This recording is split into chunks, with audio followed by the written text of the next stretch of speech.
తనికాల బరినిది కూడా నాకు కొంచెం డౌట్ ఉంది.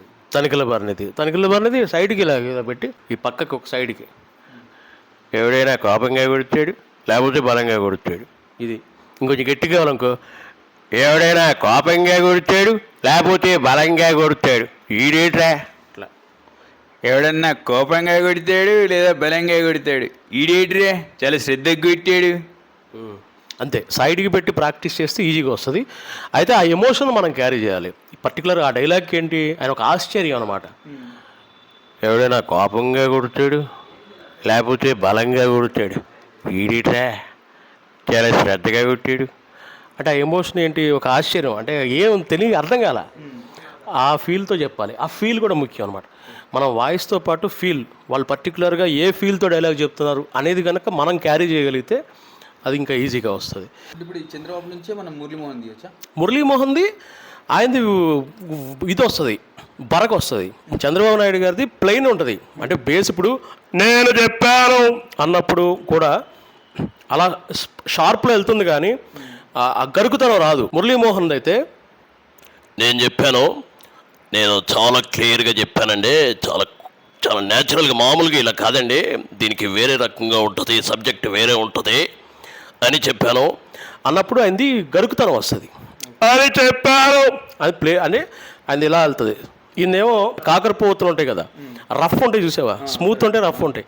ఆ టైప్లో మురళీమోహన్ గారి వాయిస్ వింటే చెవి దగ్గర పెట్టుకుంటే గరుకం అవుతుంది, కంగుమనం అవుతుంది అనమాట. ఎందుకో ఏమిటో తెలీదు, చాలా చాలా నాకైతే చాలా ఆనందం అనిపించింది. మా అప్పట్లో సినిమాలు చాలా బాగున్నాయి, బ్రహ్మాండంగా ఉండి అని అడుగుతుంది. కొంతమంది ఇది అర్థం కాక ఇది మోహన్ బాబు అని కూడా అంటారు. మురళీమోహన్ అర్థం కాక మోహన్ బాబు అని కూడా అంటారు. మోహన్ బాబు గారిది మళ్ళీ వేరే.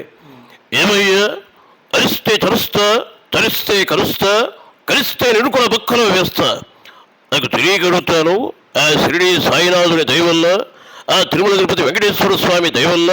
అట్లా ఉంటుంది.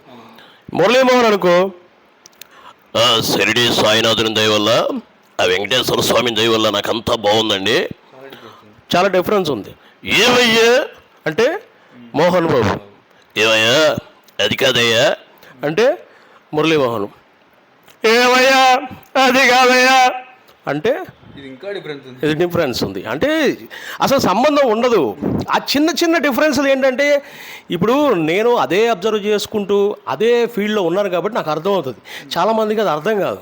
అర్థం కాక ఏంటంటే, ఇది చంద్రబాబు చేస్తేనేమో మురళీమోహన్ అంటారు, మురళీమోహన్ చేస్తేనేమో మోహన్ బాబు అంటారు. ఇప్పుడు ఒక సెంటెన్స్ ఏదైనా చెప్పు. రాజేష్ నా దగ్గరికి వచ్చాడు టిప్స్ తెలుసుకోవడానికి, ఇది చంద్రబాబు ఎలా చెప్తాడు? చంద్రబాబులో కూడా రెండు రకాలు. మళ్ళీ రాజేష్ నా దగ్గరకు వచ్చాడు, మిమిక్రీ టిప్స్ నేర్చుకుందామని వచ్చాడు, ఇది నార్మల్. రాజేష్ నా దగ్గరకు వచ్చాడు, మిమిక్రీ టిప్స్ నేర్చుకుందామని వచ్చాడు, చప్పట్లు కొట్టాలి తమ్ముళ్ళ మీరు. ఇది బహిరంగ సభలో. మురళీమోహన్ అయితే ఈ రోజున రాజేష్ నా దగ్గరికి వచ్చాడండి. నా దగ్గరికి ఎందుకు వచ్చాడు తెలుసా? మిమిక్రీ టిప్స్ నేర్చుకోవడానికి వచ్చాడు. ఏమయ్యా రాజేష్, అంతేనా? ఇది మురళీమోహన్, క్లారిటీ ఉంది కదా. అదే మోహన్ బాబు అనుకో, ఏమయ్యా ఈ రోజు రాజేష్ నా దగ్గరకు వచ్చాడు, మిమిక్రీ టిప్స్ తెలుసుకుందామని వచ్చాడు. ఏమయ్యా రాజేష్, ఎలా ఉంది మిమిక్రీ పాఠాలు, ఎలా ఉన్నాయి? బాగున్నాయా? Very good. ఆ వెంకటేశ్వర స్వామిని కాపాడాలని మనస్ఫూర్తిగా కోరుకుంటున్నాను. All the best. ఇట్లా ఉంటుంది. ఈ తేడా ఉంటుంది. ఆ తేడా అర్థం కాదనమాట. సో ఇదొక చాలా గొప్ప సబ్జెక్టు. దీని గురించి అందరికీ తెలీదు. నువ్వైతే ఇవేం పట్టించుకోకు, నన్నన్నా పట్టించుకోవద్దు, నిన్నన్నా పట్టించుకోవద్దు. నేర్చుకుంటా, మనం ఒక్కొక్క అడుగు వేసుకుంటా, ఈ కళలో రానివి తెలుసుకుంటా. నేను కూడా నిత్య విద్యార్థినే. మనం తెలుసుకోవాల్సినవి, నేర్చుకోవాల్సినవి చాలా ఉన్నాయి.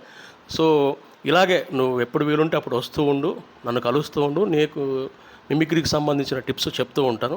నువ్వు అప్డేట్ అవుతూ ఉండాలి. 1 by 1 స్టెప్ బై స్టెప్ నీకు అన్నీ వస్తాయి. ఓకేనా? హ్యాపీ? నీకు ఏ కావాలన్నా డౌట్ ఉంటే నేను చెప్తా. సో మరి ఈ యొక్క వీడియో చూసిన వాళ్ళందరూ కూడా నచ్చినట్లయితే లైక్ చేయండి, సబ్స్క్రైబ్ చేయండి, షేర్ చేయండి. మిమిక్రీ నేర్చుకునే వాళ్ళు మాత్రం ఒక్క కన్ను మా వైపు వేస్తూ ఉండండి. Okay, bye.